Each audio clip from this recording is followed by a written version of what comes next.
MLA Buchiraju గొప్ప మనసున్న రాజే అంటారు. కానీ అది గతం.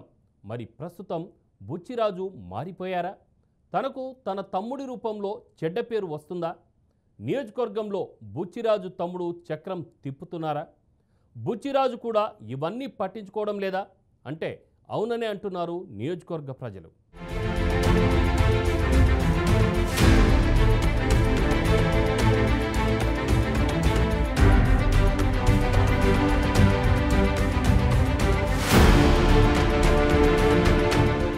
మొదటిసారి ఎమ్మెల్యేగా గెలిచినప్పుడు బుచ్చిరాజు గొప్ప మనసే చాటుకునేవారు. ఎన్నో అభివృద్ధి కార్యక్రమాలు చేశారనే టాక్ కూడా ఉంది. పేద ప్రజలకు ఎదురయ్యే సమస్యలను పరిష్కరించేవారనే పాజిటివ్ టాక్ సొంతం చేసుకున్నారు. కానీ రెండోసారి ఎమ్మెల్యేగా గెలిచిన తర్వాత ఆయన మారిపోయారనే టాక్ నియోజకవర్గంలో వినిపిస్తోంది. ముమ్మిడివరం ఎమ్మెల్యేగా రెండవసారి గెలిచిన సుబ్బరాజు గతంలో మాదిరిగా పనిచేయడం లేదనే ఆరోపణలు బలంగానే వినిపిస్తున్నాయి.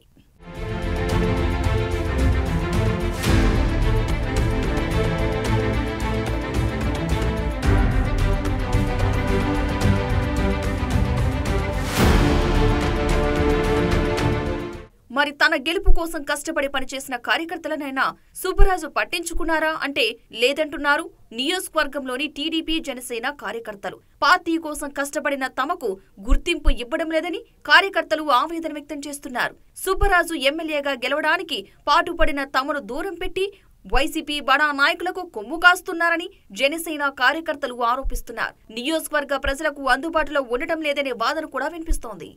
గత ప్రభుత్వంలో ఉన్న వ్యతిరేకత గురించి ప్రజెంట్ ప్రభుత్వంలో కోరుకున్నారు బుచ్చిబాబు గారిని. అయితే ఈయన పరిస్థితి కూడా ఇంకా డెవలప్ అవ్వాల్సిన ఆవశ్యకత ఎంతైనా ఉంది. అయితే హామీలు అయితే ఇంతవరకు మరి సూపర్ 6 పథకాల్లో విషయం భాగంలో అయితేనేమి, మరి నిరుద్యోగ భృతి అయితేనేమి, గ్రామాల్లో రైతుల స్థితిగతులు అయితేనేమి, రైతులకు మద్దతు ధరలు అయితేనేమి, ఈ విషయాల్లో పాత గవర్నమెంట్ కంపేర్ చేసుకుంటే ఇంకా మరి అభివృద్ధి చెందవలసిన అవసరం ఉంది.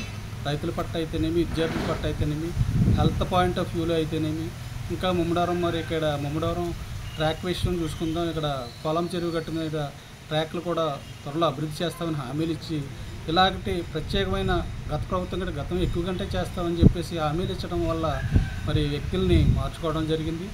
మరి పొన్నాడు సతీష్ గారి కంటే సతీష్ గారి కంటే ఈయన ఇంకా అభివృద్ధి చేయవలసిన ఆవశ్యకత ఉంది.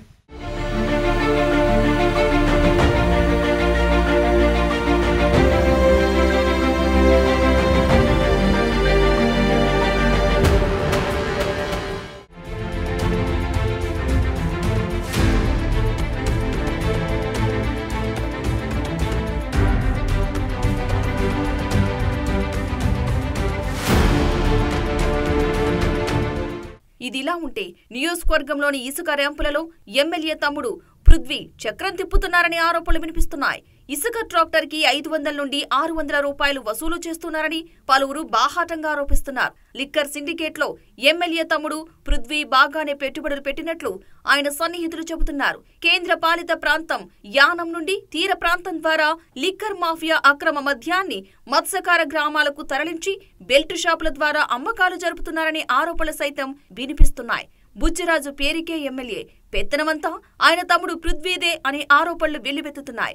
ఈ నేపథ్యంలో అక్రమ మద్యాన్ని అరికట్టాలని ఎమ్మెల్యేను పలువురు మహిళలు కోరుతున్నారు. ఇప్పటికైనా ఎమ్మెల్యే తనకున్న మంచి పేరును పోగొట్టుకోకుండా తమ్ముణ్ణి కంట్రోల్ చేయాల్సిన అవసరం ఉందంటున్నారు నియోజకవర్గంలోని పలు పార్టీల నాయకులు. చూడాలి మరి ఎమ్మెల్యే తనపై వస్తున్న ఆరోపణలను రూపుమాపుకునేందుకు ఎలాంటి నిర్ణయాలు తీసుకుంటారో.